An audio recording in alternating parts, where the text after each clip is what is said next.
outside the door, a kerosene lantern lighting her way. The village had no electricity and would not have it for another 50 years. Shivnath, Jadu's father, would already be up, putting feed in the troughs for the cow and buffalo.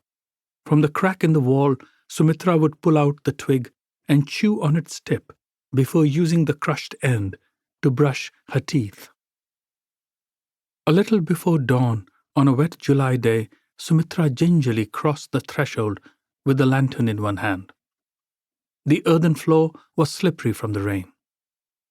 Sumitra was still in the early stages of her pregnancy, Jadu making his presence known only through the bouts of morning sickness that his mother bore without fuss.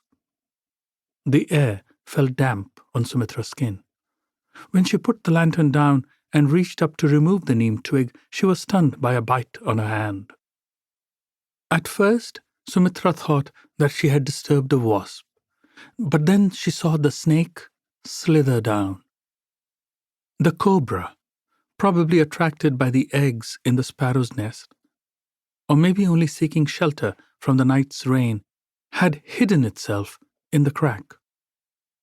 Sumitra gasped, more in surprise than in pain.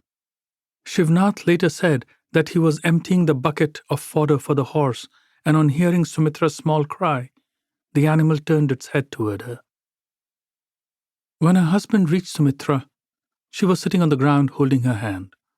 The bite was on the ring finger of her right hand. As soon as Shivnath touched her, Sumitra sighed and stretched out on the wet floor. She wanted to say something about the child that was inside her, but she only told her husband to be careful of the snake. Shivnath took her finger in his mouth and sucked on it before spitting out whatever he could taste. He wasn't sure he had been able to get at anything that had already entered Sumitra. He removed the gold ring from her finger, and then, with a mix of practical wisdom and a desperate energy, he drew out his penknife from the pocket of his kurta and made 2 sharp cuts in the skin right over the fang marks. Instead of crying out in pain, Sumitra raised her head an inch and threw up a foamy white and yellow liquid. Her finger felt hot, and Shivnath could see that the whole arm was beginning to blacken and swell. Shivnath called out to his cousin, whose hut was across the narrow lane. About a 5-minute walk away lived a pharmacist who had worked at a small hospital in a nearby district town. Shivnath could think of nothing else to do. It was as if he too had been bitten by the snake.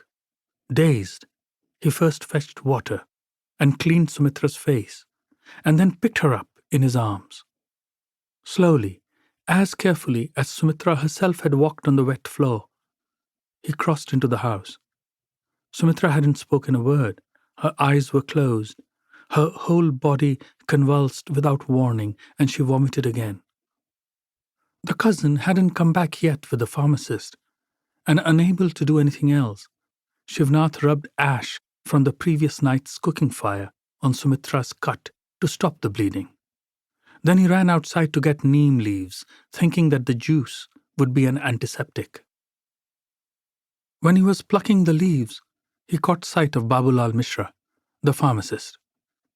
Like a woman holding up her sari as she wades into a pond, Babulal, dhoti clutched in one hand, was cutting across the field where only weeks earlier Sumitra had planted turmeric and tomato. In one pocket of his shirt, Babulal had a small bottle with purple crystals. Pouring a small amount on a spoon, he brought a match to it.